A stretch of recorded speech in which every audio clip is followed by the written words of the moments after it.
Okay, today we are diving into something you do every single day, and you probably never give it a second thought, brushing your teeth. But we're about to go on a journey and see how that one simple act is actually a mirror, reflecting these incredible worlds of faith, family, and history.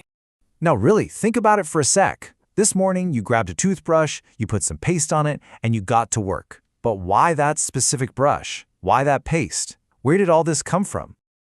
For most of us, it's just autopilot. It's a habit that's so deep in there, we just do it while our brain is already jumping ahead to that first cup of coffee. But what if I told you that simple scrub tells a huge story? I mean, that hidden inside this totally mundane routine is a fascinating story about religion, family dynamics, and even national policy. Let's dig in.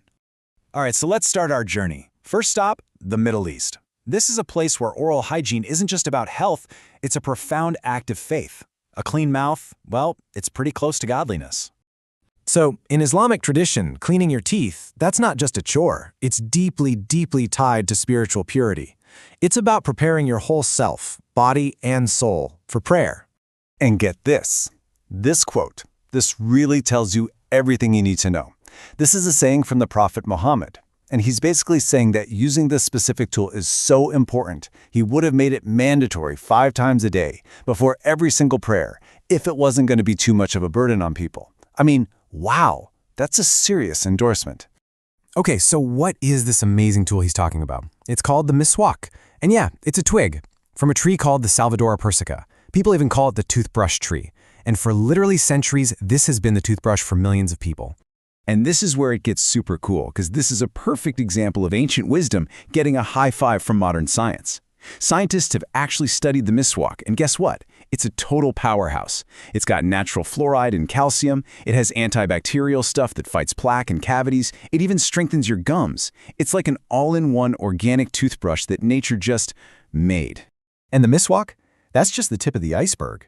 The whole region has this rich history of herbal medicine for your mouth. You got a toothache? You'd use cloves. Why? Because they've got this stuff called eugenol, a natural anesthetic. Mouth sores? Myrrh. Need an antiseptic? Thyme.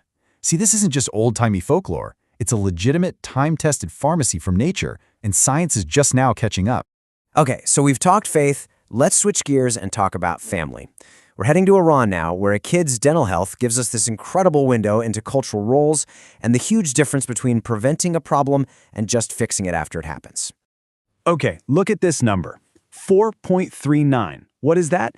Well, a study in the Iranian city of Babol found that's the average number of decayed, missing, or filled teeth for one preschool-aged kid.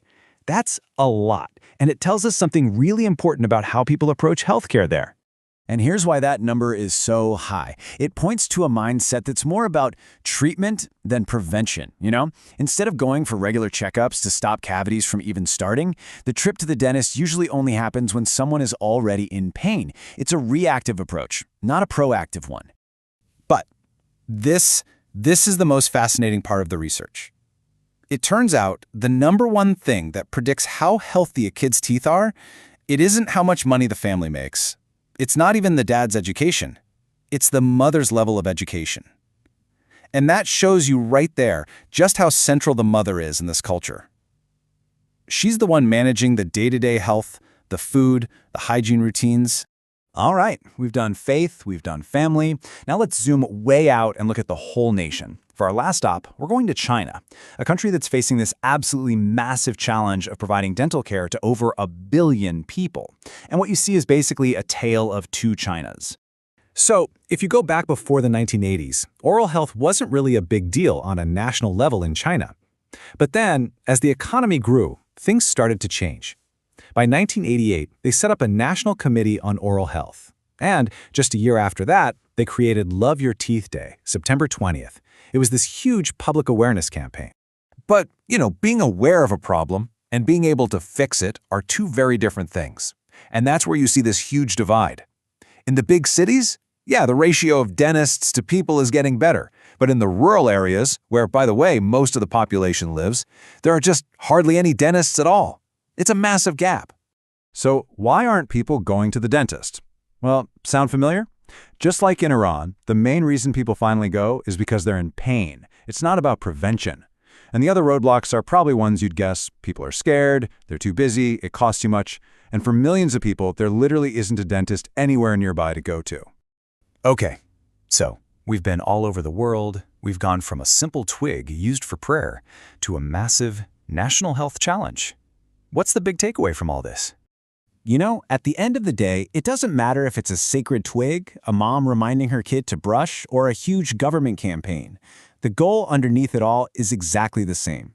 It's this deep, universal human need to be healthy and to live a life without pain. And if you look closely, you can see this really clear pattern connecting all these different places. It always starts with these ancient traditions, right? Things born from local wisdom. Then, what's so cool is that modern science comes along and often just proves that these old ways actually worked. But the biggest lesson, the most important one, is that culture is everything. You can't understand why people do what they do for their health without understanding their family, their faith, and their society. So, here's my challenge to you. The next time you're standing there brushing your teeth, just pause for a second and think about it. That simple, boring little habit,